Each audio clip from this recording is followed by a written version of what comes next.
অবশেষে কিন্তু বৃষ্টির মাধ্যমে সারা দেশেই মোটামুটি বেশ শান্তি বিরাজ করছে। অতি গরমের যে প্রভাব ছিল সেখান থেকে কিন্তু মানুষ একটু হলেও বেরিয়ে এসেছে। একটু না প্রায় অনেকটাই কিন্তু বেরিয়ে চলে এসছে। অর্থাৎ যে গরম ছিল সেটা কিন্তু এখন আর নেই। তবে আজকের দিনে অর্থাৎ আজকে হচ্ছে ৮ এপ্রিল ২০২৪। তবে আজকের দিনে আপনারা যেমন আবহাওয়া দেখলেন অর্থাৎ মোটামুটি বেশ কিছু এলাকাতে বৃষ্টিপাত হয়েছে এবং আজকে সারাদিনে আরো বৃষ্টিপাত হবে। তবে আগামী কয়েকদিন কিন্তু আরো ভয়াবহ অবস্থার সৃষ্টি হতে যাচ্ছে। অর্থাৎ প্রচন্ড পরিমাণ বজ্র বৃষ্টিপাত হবে।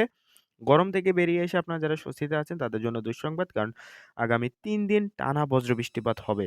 ৯ তারিখ, ১০ তারিখ এবং ১১ তারিখ প্রচন্ড পরিমাণে বজ্র বৃষ্টিপাত হবে। সাথে বৃষ্টিপাত এবং ১২ থেকে ১৩, ১৪, ১৫ তারিখও হালকা, হালকা বৃষ্টিপাত হওয়ার সম্ভাবনার কথা জারি করেছে আবহাওয়া অফিস। তো বিস্তারিত সকল বিষয় নিয়ে আপনাদের সাথে কথা বলব আজকের এই ভিডিওর মাধ্যমে।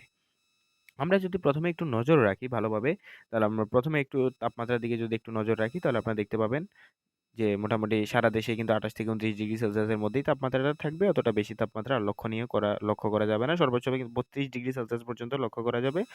যেটা এখানে কিন্তু কিছুদিন আগেও ২-১ দিন আগেও কিন্তু ৪২ থেকে ৪৪ ডিগ্রি সেলসিয়াস ছিল যশোরে। এখন সেই যশোরে ৩২ ডিগ্রি সেলসিয়াসের আশপাশে তাপমাত্রা অনুভূত হবে।